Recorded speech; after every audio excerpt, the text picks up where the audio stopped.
안녕하세요. 오늘도 사연살롱을 찾아주셔서 감사합니다. 70대 여성입니다. 하마터면 자식 때문에 억울할 뻔했던 제 이야기를 해보려 이렇게 용기를 내어 사연을 보내봅니다. 제 또래 여성들이 그러하듯 저도 한평생 아들과 딸을 낳아 제 인생을 다 바쳐 아이들을 위해 살았어요.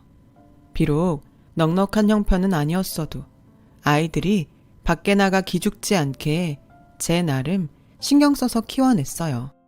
그땐 그것이 저희 기쁨이자 보람인지라 힘은 들어도 마음은 행복했어요. 남편도 많이 배우거나 하진 않았지만 천성이 착하고 성실한 사람이라 주변에서 남편을 도와주는 사람들도 많았고 그 결과 저희는 그럭저럭, 아니 이런 말 제 입으로 하긴 좀 부끄럽지만 저희가 중년의 나이가 되었을 즈음엔 다른 집보다는 형편이 좋아 꽤 여유로운 생활을 할 수 있었어요. 이렇게만 얘기하면 남들 보기에 저는 걱정 하나 없는 사람으로 보일 수도 있을 텐데요. 사실은 저에겐 한 가지 고민이 있었어요. 바로 아이들의 혼사 문제였죠. 둘째인 딸아이는 생각보다 결혼을 일찍 한다고 지금의 사위를 데려왔는데 글쎄 나이 차이가 무려 12살이나 나서 저희 부부를 당황하게 했어요. 그때 당시 딸아이 나이가 26살밖에는 되지 않았는데 사위는 곧 40이라니 선뜻 허락을 하기가 힘이 들었죠. 그래도 뭐 둘이 좋다는데 아무리 부모라고 어쩌겠어요. 그래서 결국 딸아이의 결혼을 허락했는데 이번엔 첫째인 아들이 나이가 40이 다 되어 가는데도 결혼할 기미가 보이지 않았어요. 그때까지 아들은 독립할 생각도 안 하고 연애한다는 말조차 없어서 저의 애간장을 태웠죠. 한 놈은 너무 빨리 간다고 하더니 또 한 놈은 나이가 다 찼는데도 갈 생각을 안 하니 참 자식 일은 제 마음처럼 되지 않는다는 것을 새삼 깨달았어요. 그리고 아들이 40을 넘겨 이젠 진짜 포기를 해야겠다고 생각하자 아들은 드디어 결혼을 하겠다고 지금의 며느라이를 집으로 데려왔어요. 인사 온 며느리는 딱히 뭐가 두드러지진 않았지만 어디 모난 구석은 없어 보이는 평범한 집안의 평범한 여자였습니다. 저와 남편은 그저 나이 많은 우리 아들과 결혼해주는 것만으로도 고마워서 무조건 결혼을 찬성했고 곧이어 아들은 제가 그토록 바라던 자기 가정을 꾸렸어요. 자식들 혼사를 다 끝내놓으니 그제야 비로소 부부만의 시간을 갖게 되었어요. 참 긴 시간 동안 앞만 보고 달려온 듯한 기분에 저와 남편은 서로에게 수고했다고 앞으로는 조용히 부부가 소박하게 살자고 약속하며 서로의 주름진 손을 어루만졌어요. 하지만 세상은 참 야속하게도 그 후로부터 3개월이 좀 못 돼 남편이 허망하게 하늘나라로 가게 되었어요. 지금도 뚜렷하게 기억이 나네요. 그날은 남편이 웬일로 늦잠을 다 자나 싶었었는데 뒤늦게 남편이 숨을 쉬지 않은 걸 알았고 그 길로 119를 불러 급하게 병원에 갔지만 남편은 영영 돌아오지 못할 곳으로 가버린 뒤였어요. 사망 원인은 급성 뇌출혈이었죠. 왜 하필 지금인가? 손과 발에 힘이 풀려 그 자리에 주저앉았어요. 그렇게 차가운 병원 바닥의 냉기를 느끼며 갑작스럽게 찾아온 이별을 감당해야 했고 남편의 장례가 끝난 그날 아들과 딸 내외는 모두 일상으로 돌아갔어요.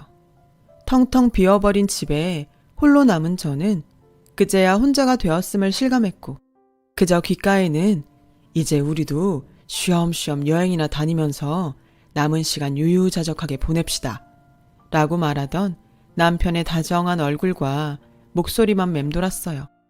그때였어요. 문득 혼자 남은 이 집이 이렇게 넓었나 하는 생각이 들대요. 동시에 금방이라도 남편이 문을 열고 나왔어 하며 저에게 말을 걸어올 것 같았어요. 불과 일주일 전만 해도 이런 일이 있을 거라고 상상조차 하지 못했기에 저는 그야말로 속수무책으로 매 순간 무너져 내렸어요. 하지만 이런 제 마음도 행여 자식들한테 부담이 될까? 수백 번 엄마 한동안 니네랑 같이 지내면 안 되겠니? 라는 말이 목구멍까지 올라왔음에도 애써 참았고 속마음은 아니면서 괜찮은 척 연기를 했어요. 특히 딸아이는 고맙게도 매일 아침 저에게 괜찮은지 전화를 걸어왔지만 혹시 사위가 신경 쓸까봐 더욱 더 억지 웃음을 지으며 전화를 받았어요. 엄마 괜찮아. 그러니까 이제 전화 안 해도 돼. 간 사람은 간 사람이고 남은 사람은 남은 사람대로 살아야지. 엄마 요즘 밖에 나가 친구들이랑 문화센터도 다니고 뜨개방에서 뜨개질도 하면서 네 아빠 생각 안 하고 살아. 그러니까 너도 이제 엄마 걱정하지 말고 네 식구 챙겨. 엄만 너랑 오빠만 잘 살면 아무 걱정이 없다. 물론 거짓말이었어요. 문화센터라는 곳이 있는 건 알지만 한 번도 가본 적 없었고 뜨개방은 가끔 겨울철 남편 목도리나 카디건을 짜줄 때 들리던 것이 다였거든요. 그래도 딸에게 말했듯 간 사람은 간 사람이고 남은 저는 또 제 삶을 살아야 하는 건 맞기에 매일 내키지 않아도 밖에 나가 산책도 하고 시장도 돌며 남편이 없는 세상에서 살아보고자 애를 썼어요. 하지만 그렇게 애를 쓰면 쓸수록 더욱 남편의 빈자리는 크게 느껴지더라고요. 아무리 발버둥을 쳐도 제 마음은 조금도 나아질 기미가 보이지 않았어요. 그러던 어느 날이었어요. 정말 생각도 하지 않았던, 그래서 아무런 기대도 하지 않았던 아들과 며느리가 저에게 손을 내밀어 주었어요. 엄마, 우리 왔어요. 이 사람이 엄마 좋아하는 꽃게탕 끓인다고 시장에 가자는데 엄마 같이 갈래요? 가서 우리 주전부리도 좀 하고 엄마 사고 싶은 거 있으면 제가 사드릴게요. 저는 내심 참 반가웠어요. 사실 딸아이가 그렇게 마음을 써주었지만 함께 오래 살아서인지 이상하게 아들에게 좀 의지하고 싶다는 생각을 저도 모르게 하고 있었거든요. 하지만 이제 겨우 가정을 꾸리고 사는 아들 내외에게 짐이 되고 싶지 않았죠.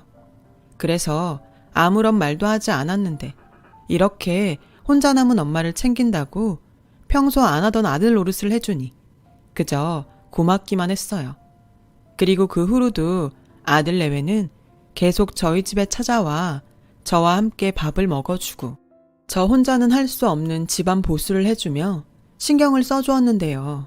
한 번은 며느라기가 기특하게도 저에게 이런 말을 해주더군요. 어머니, 요즘도 아버님 생각 많이 나시죠? 괜히 저희한테 부담될 것 같다고 참지 마시고 저나 준석 씨한테 기대세요. 앞으로 저 정말 어머니한테 잘하고 살게요. 그러니 어머니도 저를 딸처럼 생각하시고 필요한 거 있거나 심심하시면 언제든 저한테 연락 주세요. 저는 순간 어디서 이렇게 천사 같은 아이가 우리 집에 왔을까 하는 생각이 절로 들었어요. 어떻게 내 속을 다 알고 이렇게 고운 말만 골라서 하는지 새삼 며느리를 낳아준 사돈 내외가 고마웠고 주책이지만 눈물이 다 왈칵 쏟아졌어요. 아들이 그렇게 남들 다 시집장가 가는 동안 총각딱지를 떼지 못하더니 이렇게 뒤늦게 마음씨 고운 색시를 얻으려고 그랬구나 하는 생각에 저 역시 며느리에게 좋은 시어머니가 되어야겠다고 생각했어요. 그렇게 저와 며느리는 딸아이가 질투를 할 정도로 사이 좋게 지내게 되었고 아들 내외의 집은 저희 집에서 걸어서 30분 정도 되는 곳에 있었는데 한 2년 정도를 서로 자주 왕래하며 지냈어요. 그러다 며느라이는 임신을 했어요.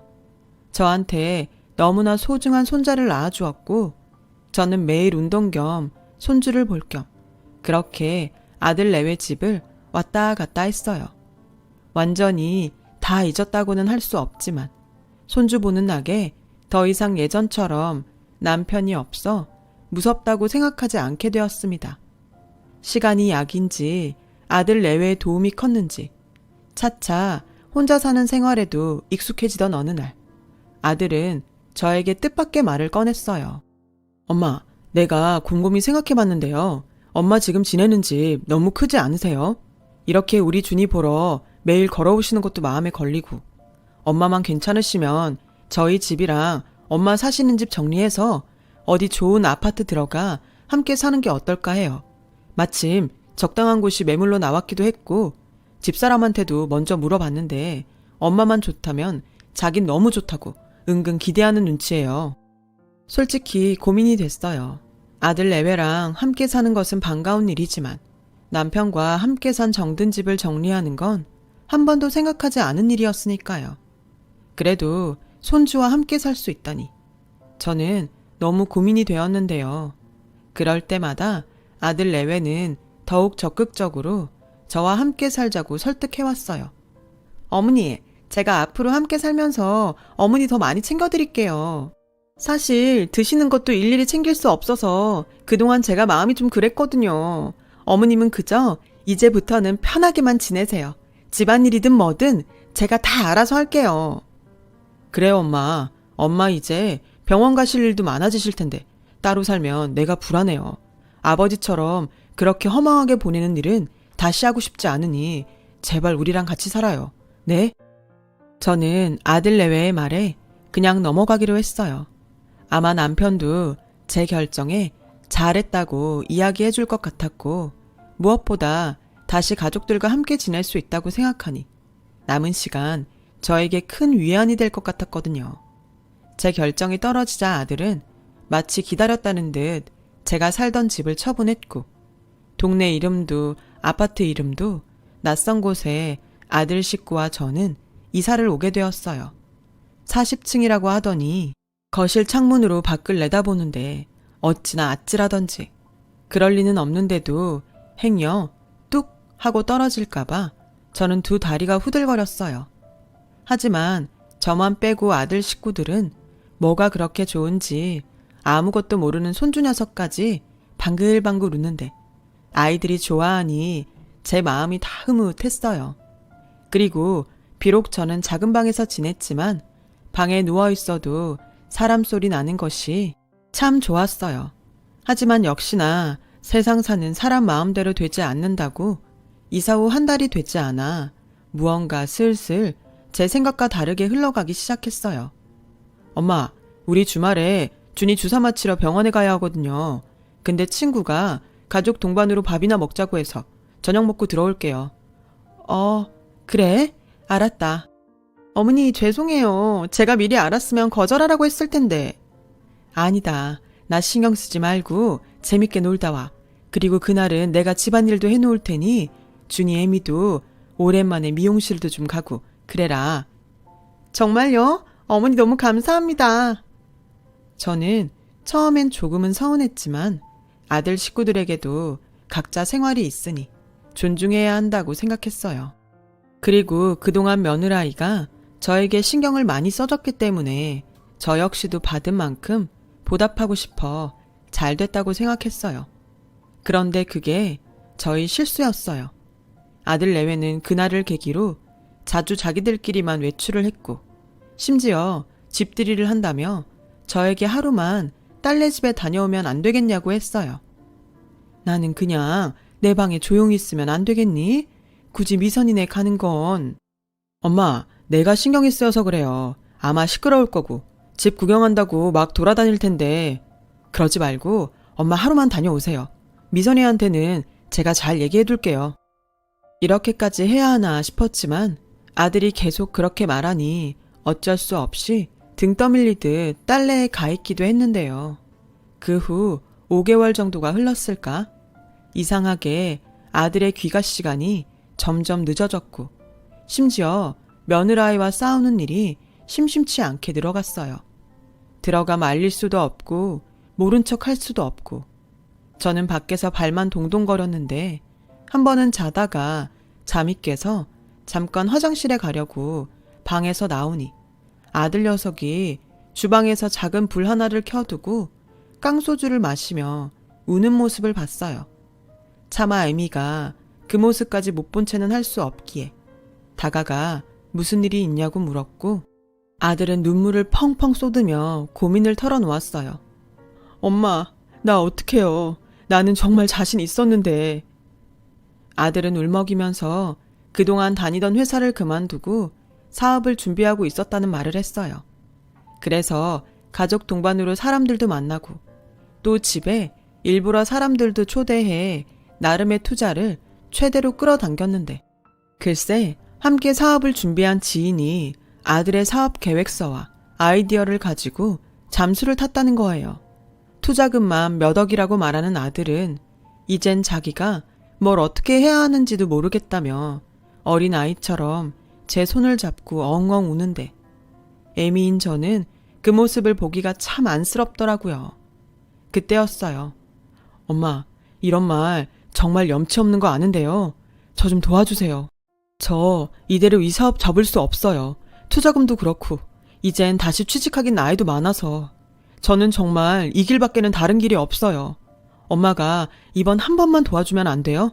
제가 엄마 은혜 절대 잊지 않고 두고두고 보답하면서 10배로 아니 100배로 갚아드릴게요. 엄마, 저 좀 살려주세요. 준이 엄마는 이거 해결 못하면 저랑 이혼한대요. 아들의 말을 듣고 눈앞이 깜깜해졌어요.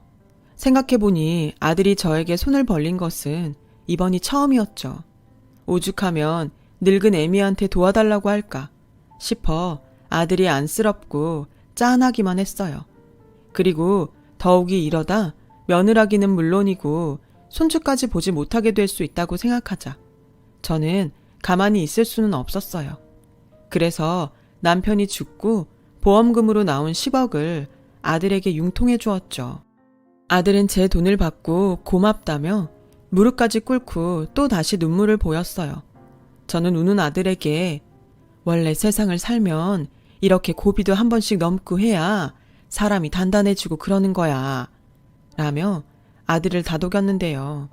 제 말 때문인지 아니면 제가 준 돈 때문인지 아들 내외는 전보다 훨씬 얼굴이 좋아졌고 그 모습을 보니 나름 자식들에게 부모 노릇을 한 것 같아 뿌듯했어요. 하지만 그것도 잠시. 그렇게 고맙다며 저에게 잘하겠다고 약속을 하던 아들 내외는 점점 저를 대하는 태도가 변하기 시작하더라고요. 그 시작은 아주 사소한 것부터였어요. 저는 평소 아침잠이 많아 아침을 좀 늦게 먹었어요. 그동안은 며느라기가 고맙게도 실은 내색 한 번 없이 제 밥을 따로 차려주었는데 그날도 별 대수롭지 않게 일어나 식탁에 앉으니 어쩐지 며느라이의 표정이 일그러졌어요. 그리고 제 앞에 반찬이 든 접시를 탁탁 내려놓는데 저는 너무 당황해 어안이 벙벙했는데요. 그런 저에게 며느라이는 수저를 내려놓으며 이렇게 말했어요. 어머니, 제가 다른 건 모르겠는데 아침상을 매일 2번씩 차리는 건 너무 힘들어요. 어머님이 저희 식구 아침 시간에 맞추시던지 아니면 어머님이 아침을 그냥 거르시고 점심을 많이 드시면 어떨까요? 뭐? 저도 좀 이해해 주세요. 알았다. 그동안 힘들었으며 말을 하지. 앞으로 내 밥은 내가 알아서 하마. 에이, 어머니가 또 그렇게 말씀하시면 제가 나쁜 며느리 같잖아요. 그러지 마시고 내일부턴 좀 일찍 일어나세요. 원래 노인분들은 아침잠이 없다고 하던데 우리 어머니는 희한하셔. 분명 가깝게 지냈던 사이는 맞지만 갑자기 선을 훌쩍 넘는 며느라이의 태도에 저는 마음이 좋지 않았어요. 하지만 여태 힘든 걸 참고 다 했다는데 뭐라고 할 수는 없어 아들 내외의 아침 식사 시간에 맞추기로 했어요. 하지만 어쩐지 달라진 며느라이의 태도는 그 일뿐만이 아니었습니다. 빨래면 빨래, 쓰레기면 쓰레기. 전에는 한 번도 말하지 않았던 것들을 저에게 지적하며 뭐라고 했고 저는 점점 며느라이의 눈치를 살피는 신세가 되어버렸어요. 저는 이건 아닌데 하는 생각에 처음엔 아들에게 말을 해볼까 생각도 했지만 사업 때문인지 아들 녀석은 외박하는 일이 잦았고 좀처럼 말을 붙여볼 기회를 찾지 못했어요. 그때 저는 종종 베갯잇을 눈물로 적셨어요. 숨 넘어가는 거 살려놨더니 이젠 제가 필요 없다는 것 같아서 서운한 마음이 들었거든요. 그러다 웬일인지 일찍 퇴근한 아들이 저에게 외식을 하자고 권했고 저는 이번 기회로 아이들과 좀 풀어보고자 생각을 했는데 아들은 또 저에게 뜻밖의 말을 꺼냈어요. 엄마, 내가 아는 지인 어머님이 지금 요양원에 계신데 거기가 실버타운처럼 엄청 좋대요. 엄마 솔직히 여기서 외롭고 심심하잖아요. 준이 엄마도 이젠 시집살이 그만하고 편하게 살아야 할 때도 된 것 같고, 거기 가면 엄마 또래 친구분들 많아서 엄마도 좋을 것 같은데, 엄마, 요양원에 가신 건 어떠세요? 아들의 요양원 소리에 저는 심장이 쿵 하고 내려앉는 듯 했어요. 그리고 저도 사람인지라 아무리 부모 자식 사이여도 이젠 저한테 뽑아먹을 것이 없어서 나를 요양원에 보내나 싶은 마음이 들어 그날은 꾹꾹 참았던 화를 참지 않았어요. 처음부터 내가 같이 살자고 했니? 힘들 때는 도와달라고 하고 살려달라고 애걸복걸 하더니 왜 이제 네 늙고 가진 것 없는 애미가 필요가 없어? 난 절대 요양원 같은 데는 안 간다. 정 나랑 살기 싫으면 지금 사는 아파트 팔아서 내 집 판 돈 다시 내놔. 저는 손이 달달 떨렸지만 말은 그렇지 않은 듯 강력하게 했어요. 그러자 아들 내외는 물러날 기색은커녕 아주 작정을 한 듯 손주 녀석 교육이 어쩌고 하면서 저를 요양원에 보내려 하더라고요. 요즘 애들은 유치원부터 교육에 신경을 써야 하는데 어머님이 계시면 준이가 제 말을 안 듣잖아요. 워낙 어머님이 오냐오냐만 하시니까. 그래서 서운하게 들리시겠지만 환경을 좀 바꿔볼 필요가 있어요. 어머니, 우리 장손 생각해서 어머님이 좀 양보해 주세요. 그렇게 딸처럼 대해달라고 하더니 이제 보니 며느리는 타인도 그런 타인이 없더라고요. 저는 아들 내외의 어떤 말에도 아파트를 팔아서 돈을 주기 전까지는 절대 집을 나가지 않겠다고 버텼어요. 그러자 아들 내외는 한번 해보자는 듯 버티는 저를 마치 없는 사람처럼 행동했는데 그 모습이 참 사람을 여러 번 뒷목을 잡게 하더군요. 한 번은 식사를 하러 나갔더니 보란듯이 제 밥이 없었고 다른 식구들 빨래는 다 해도 제 빨래만 계속 세탁 바구니에 며칠씩 있던 날도 있었어요. 그리고 언제부터인가 배달 음식을 시켜도 더 이상 저를 부르지 않더군요. 참 서럽고 또 서러워서 이래서 자식들한테 있는 돈 다 주면 안 된다고 했나 보다 라는 생각이 절로 들었어요. 그리고 작은 방에 고립되어 이대로는 못 살겠다 싶은 생각이 들었죠. 그 순간 딸아이 생각이 간절했는데 제가 혼자 지낼 땐 그래도 매일 전화하던 딸아이는 제가 아들 집에 있고부터는 새언니 눈치를 보는지 연락해 오는 일이 드물었어요. 그렇다고 제가 먼저 전화해 하소연을 하려니 저도 차마 부모 체면에 말이 떨어지지 않았고 그렇게 몸과 마음이 피폐해져 갔는데 5살 손주 녀석까지 지 부모를 닮아 저를 무시하는 행동에 저는 체면이고 뭐고 딸에게 전화를 걸어 제가 겪은 수모를 모두 이야기했어요. 엄마, 그걸 왜 지금 얘기해? 여태 그런 취급받고 참았던 거야? 너 신경 쓸까봐 그랬어. 근데 지금은 여기 있는 매일매일이 지옥이야. 미선아, 엄마 진짜 요양원 가기 싫어. 이런 말 엄마가 진짜 미안한데 엄마 좀 데리러 올래? 딸아이는 화가 잔뜩 나서는 전화를 끊고 곧장 그 길로 사위를 대동하고 아들의 집에 쳐들어왔어요. 그리고 딸은 고래고래 어떻게 엄마한테 그럴 수 있냐고 큰 소리로 화를 냈는데요. 며느라이는 눈 하나 깜짝하지 않고 제 딸을 무슨 잡상인처럼 대했어요. 계속 이렇게 상스럽게 소란 피우면 경찰 부를 거예요. 정말 격 떨어져서 상종을 못하겠네. 뭐요? 상종? 지금 말 다 했어요? 언니랑 오빠야말로 하는 행동이 상스럽거든요. 엄마 돈 다 어디다 썼어? 결국 지도 엄마 돈 때문에 여기까지 와놓고 어디서 큰 소리야? 왜? 효녀 코스프레 하게? 맞아요. 아가씨도 결국 저희한테 어머니 돈 뜯어가려고 여기 온 거잖아요. 뭐요? 처음부터 엄마 집 팔라고 부추긴 게 누군데 이런 식으로 모실 거면서 왜 같이 살자고 해요? 정말 뻔뻔스러워. 그러는 넌 엄마 모셔는 봤어? 저는 아들, 딸이 싸우는 모습을 보며 내가 인생을 헛살았구나 싶은 마음이 들었어요. 누가 콩가루 집안이라고 손가락질을 해도 변명할 도리가 없었으니까요. 그래서 저는 애미로서 한 번은 나서야 했어요. 그래서 딸에게 막말을 쏟아내던 아들의 뺨을 세게 후려쳤고 눈에 잔뜩 독을 품은 채 이렇게 말했어요. 그래, 네 진심 아주 잘 알았다. 모신다고 어쩌고 하더니 결국 돈이었지? 근데 이건 몰랐을걸? 나 너한테 다 준 거 아니다. 나 건물도 있고 땅도 있어. 이건 몰랐지? 저라고 왜 모르겠어요. TV나 드라마에서 간이고 쓸개고 다 빼주면 결국 자식들이 서로 맞지 않으려고 싸우는 걸 몇 번이나 봤는데, 그래서 저도 행여 이런 일이 있을까 해서 제가 가진 것을 모두 오픈하지 않았어요. 물론 내 자식들이 그럴까 하는 믿음이 있었지만, 그래도 남편과 저는 젊은 시절부터 우리 둘만 남았을 때 아이들한테 손 벌리지 않고 저희끼리 살아가려면 역시 돈은 있어야겠다고 생각해서 열심히 돈을 모아 나름 건물과 땅을 사두었어요. 시간이 흐르니 생각도 못할 정도로 값이 오른 것도 있었죠. 우리뿐 아니라 당연히 후에 자식들에게 물려줄 부분까지 생각했었습니다.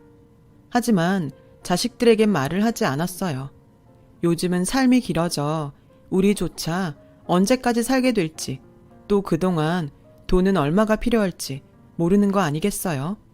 내심 모든 걸 자식들에게 오픈하지 않아 미안한 마음이 있었는데, 이제 와선 이 돈이 없었으면 어쨌을까 하는 마음이 절로 들었어요. 만약 아들이 제가 가진 것을 모두 알았다면 아들은 그 돈 역시 욕심을 냈을 게 분명해 보였어요. 내가 정말 남들은 그런다고 해도 내 자식이 그럴까 했다. 그래도 사람 일은 모른다고 해서 땅이랑 건물을 사놨는데, 준석이 너는 내가 가진 게 아빠 돌아가신 보험금, 그게 거의 전부라고 생각했지? 근데 있잖니, 내가 이미 너한테 준 돈은 건물이랑 땅에 비하면 네 아들 간식값이야. 나중엔 둘이 똑같이 나눠주고 세상 하직하려고 했는데, 이렇게 된 거 너 같은 놈한테는 한 푼도 못 줘. 이거 다 미선이한테 줄 거다. 미선이 너 내일 엄마랑 명의 바꾸러 가. 그리고 넌 절대 네 오빠처럼 엄마 버리면 안 된다. 너도 각 썼어. 제 말에 괘씸한 아들 내외도 아무것도 몰랐던 딸 내외도 너무 놀라 아무 말도 하지 못했어요. 왜 아니겠어요. 저라도 이런 상황이면 사태 파악이 늦어 그랬을 거예요. 그리고 저는 미리 싸둔 짐을 가지고 아들 집을 제 발로 나왔어요. 그러자 사태 파악이 된 며느라이는 맨발로 뛰쳐나와 저의 바지가랑이를 붙잡고 울면서 매달렸고, 아들 역시 가는 저를 어떻게든 붙잡겠다고 신발도 짝짝이로 신고 나와 저를 붙잡았어요. 어머니, 오해세요. 제가 그동안 어머니한테 얼마나 잘했는데요. 제발 오해 푸시고 다시 저희랑 살아요. 제가 준이 아빠한테 절대 요양원 소리 하지도 말라고 말할게요. 어머니, 속상하게 해드려서 죄송해요. 엄마, 저 정말 잘못했어요. 엄마가 이 정도로 요양원에 가기 싫어하시는지 몰랐어요. 엄마 가기 싫으시면 안 가셔도 돼요. 저 정말 돈 때문에 이러는 거 아니었어요. 누가 봐도 돈 때문인걸. 지나가는 개도 알겠는데 아들 내외는 볼썽사납게 저를 붙들고 사정사정을 했어요. 그 모습이 얼마나 저를 비참하게 하는지, 결국 돈이 아니었다면 이렇게 가는 나를 붙잡기나 했을까 하는 생각에 저는 마음을 굳게 닫았어요. 한평생 지들 키운다고 얼마나 고생을 했는데, 남들 자식은 그런다고 해도 내 새끼들은 그러지 않을 거라고 철석같이 믿었던 스스로가 한심했어요. 그래서 저는 그 길로 아들 내외와 죽는 날까지 보지 않겠다고 다짐하며 아들 내외의 핸드폰 번호를 차단했고, 딸아이에게 건물의 명의를 해주면서 절대 네 오빠랑 새언니를 이 집에 발도 들이지 않게 하라고 신신당부를 했어요. 그러자 이 괘씸한 아들은 제가 딸 앞으로 해준 건물에 본인의 지분도 있다며 딸 앞으로 소송을 걸었더라고요. 딸은 이참에 저를 모신다고 가져간 제 재산까지 모두 토해내게 할 테니 걱정하지 말라며 저를 안심시켰어요. 남매가 재산 때문에 이렇게 법으로 싸우다니. 저는 정말 부모된 입장에서 자식 농사를 망친 것이 맞는 걸 인정해야 했어요. 그리고 딸에게 미안하지만 한 번 당한 마음 또 다치기는 싫어서 딸에게 건물을 주었을 뿐, 건물에서 나오는 수익은 일절 손대지 못하게 했어요. 하지만 착한 딸은 건물도 그냥 엄마 앞으로 다시 해놔도 된다며 저를 안심시켰는데요. 어쩐지 다친 마음이 쉬이 아물지는 못할 것 같아요. 아마도 남편을 떠나보내고 그랬듯 시간이 많이 필요할 것 같습니다. 이 순간 꼭 이런 말을 하고 싶어요. 아무리 자식들이 숨이 꼴깍꼴깍 넘어가도 절대 있는 거 없는 거 다 주지 마세요. 그러다 저처럼 될 수도 있어요. 그동안 힘들게 모았을 그 돈 자식한테 미안하다 생각하지 말고 마음 편히 다 쓰세요. 그게 그동안 고생한 보상입니다. 어쩌면 제가 이런 생각을 하는 것이 지금 악에 받쳐서 하는 소리일 수도 있지만 나이를 먹을수록 돈이라는 것이 살면서 두고두고 의지가 되는 건 맞는 것 같아요. 적어도 딴 마음이 있건 없건 자식들은 함부로 하지 못할 겁니다. 저는 실패했지만 돈이 아닌 진짜를 나눌 수 있는 부모와 자식 사이가 되셨으면 좋겠어요. 지금까지 저의 긴 글을 읽어주셔서 고맙습니다. 여러분, 사연 댓글에 응원과 현명한 조언 부탁드려요. 좋아요와 구독은 저에게 큰 힘이 됩니다. 오늘도 좋은 일 가득하세요.